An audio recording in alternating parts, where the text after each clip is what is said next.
Alright, tubers, welcome back to the channel, and today we're going to be going over the Republic Bricks 4-leg version of the Crab Droid, and then as well as this Aqua Droid. Each one will be going over a little bit of detail, and you see two Aqua Droids in there. One of them is the way it's built for the instructions, and one of them is just the way I changed it up just so that it works a little bit better, and I'll get more into that in a minute. And just like with the last video, I do have a Battle Droid there for a size comparison. And so let's go ahead and jump right in. Alrighty, that first one we're going to be doing today is the Republic Bricks Crab Droid. This is the 4-legged version. He also has a 6-legged version to be more accurate to the movie Revenge of the Sith, where they see him on Utapau. But this is a 4-legged version that we see in the Clone Wars. And so I'll go ahead and be doing that one today. I don't have the 6-legged version one yet, but if I do get it, I'll probably just post it as a short 30-second review and not do a longer video like this, as it really doesn't have enough to talk about to make it one of these videos.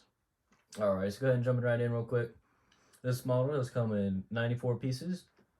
It was designed by Lego Man and currently retails for $30 on his site, but it is on sale for $22 at the moment.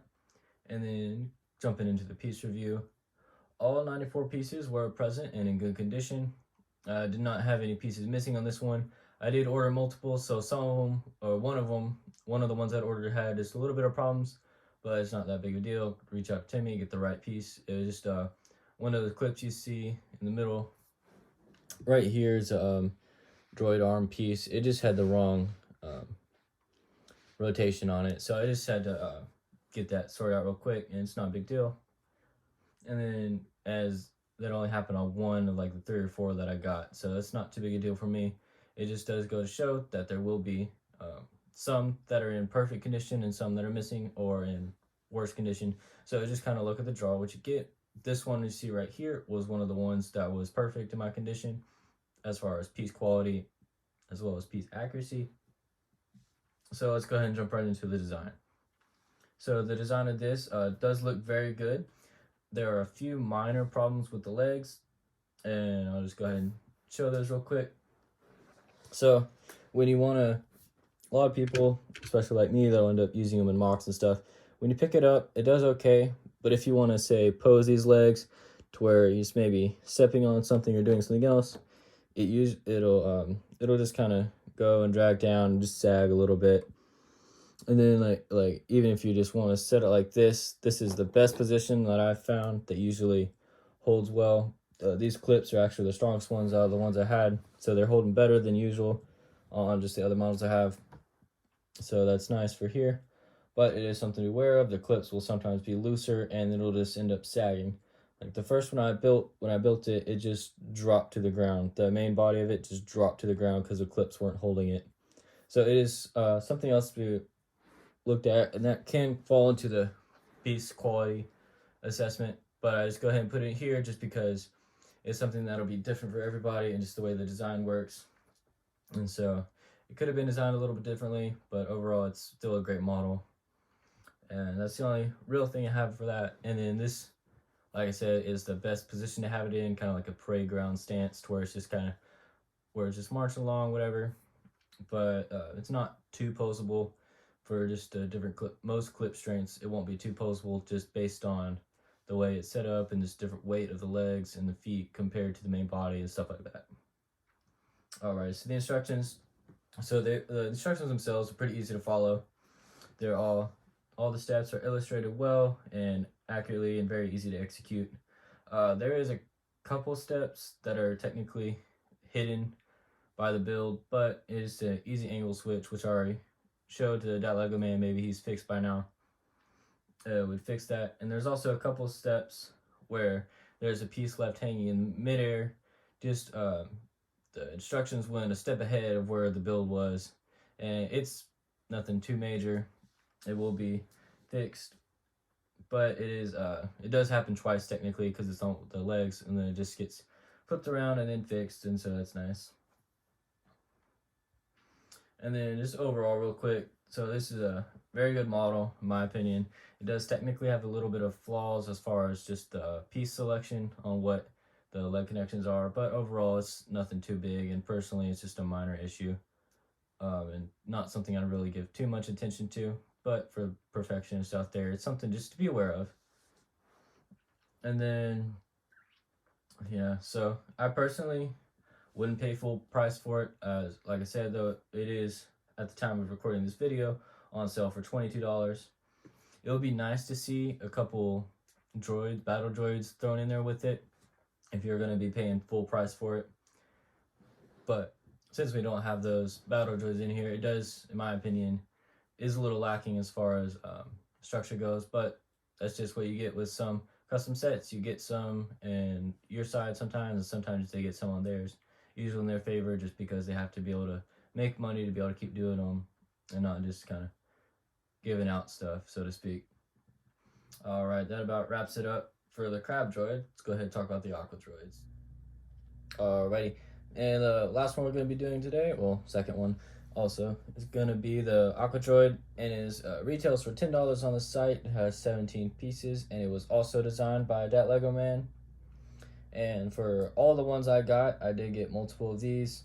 All my pieces were present and in good condition, good quality. And so a couple things to talk about real quick as far as the design goes. Something that you'll see in front of me, I do have two different aqua droids. You can see they're both built a little bit different. The one on the right's a little wider, and the one on the left is a little bit thinner. And that's just because in the design, it has these. This is the one as it's built in the instructions, and as you saw just there, the arms don't stick on too well for it. So you can either just fight it and try to keep them on like that every time you move it around or whatever.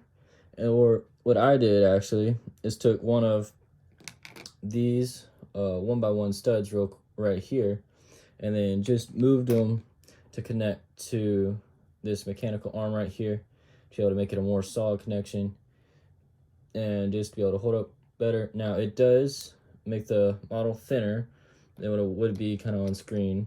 So this is more screen accurate, but this one's better build as far as quality goes. So if you just added another, say another 1x1 stud with a hole through the middle, you would be able to make it this wide with the stability of this one. And as you can see, that piece fell off again. So that's just the difference in them. Personally, I prefer this look, and all the ones I have built, I have them like this. I changed this one back to the way it was originally built just to show you what it's supposed to be like. And so just want to show that difference real quick, and that's something that I noticed while building it, and then a couple other people I talked to noticed as well. The other thing that might give you a little bit of trouble is this headpiece, just the way you connect it and different things like that. So I didn't really have trouble with it once I figured it out. And I just put this cone piece on first before sliding this Technic piece in. But that's how I did it. So you can kind of do it how you want, but that's what worked for me. And then the other thing is you can't really set it down because this does use these kind of tooth pieces right here as the feet. So unlike other droid models and stuff like that, you can't really place it anywhere unless you raised it a little bit. But that's just kind of comes down to personal opinion. It's not something that bothers me, but it would be to some people. And you can see both of the arms have fallen off of this one again. So that is something I was able to change, and something that we talked to that Lego man about. And he's talked about changing it. Some people I've talked to just use glue to glue it in there. I personally don't like to use glue in any of my builds. So I just kind of figure a different way to make it work with just the Lego pieces. And I'll just leave it like that for now. But yeah, as far as the instructions go, some of the things were hard to follow just because of how small the pieces are and how intricate it is. But if you've done Legos any amount of time, it's really not that hard to follow. But you could get lost in some things as far as like which pieces are where, because some of the 1x1 studs have the hole through the middle, some of them don't. It just depends what part of the model you're building. But yeah, I had no problems with it personally, but some people might, I know. So just something to be aware of when you're getting it. And then yeah, so that's about it. Overall, it's a pretty good model in my opinion. Just have to make some minor adjustments compared to what it was from the original instructions. Not something I would go out and buy, be like one of each, but he does have several things on his site such as if you're a member, you can get the Mystery Box Live package he does, where you basically pay $20 for a chance to get a large set. Now, no matter what you do, you will get $20 worth of value from the site, and these are one of those options you can get. So I accumulated a pretty nice army of Aqua droids just from that. Personally, like I think one of the ones I did, by like 7 of them, and ended up getting like 6 Aqua droids, Aqua droid equivalents of them. So it'd be like 12 Aqua droids or whatever. But yeah, so it's nice. And then the other things he does is like his live picks. That is, Aqua droids are one of the common items you can get. So it just kind of depends what you're doing, what you're looking at. So, like I said, it's not something I would go out and buy intentionally, but it is a very nice model to get in place of something else. So that's cool. Alrighty, that's going to wrap it up for today's video, guys. If you liked the video, don't forget to like, comment, and share with your friends. If you're new, go ahead and hit that subscribe button. And then I do have some stuff up on my Instagram stories. Just go ahead, go check that out. Just some different polls and stuff, kind of see what y'all think of the channel, what I should be doing more of, what I should be doing less of. And as always, if you have any questions or concerns that you want to directly speak to me about in private, you can always DM me through Instagram, and I'll get to it as soon as I can. And then, so we did hit 100 members recently, or subscribers, 100 subscribers to the channel. So I will be starting to do those Q&A sessions I talked about. So if you have any you want to see me answer, go ahead and put those in the comments here, or you can DM them to me on Instagram or my other social media sites. And yeah, so I'll go ahead and see you on Friday. Have a good day, guys. Bye.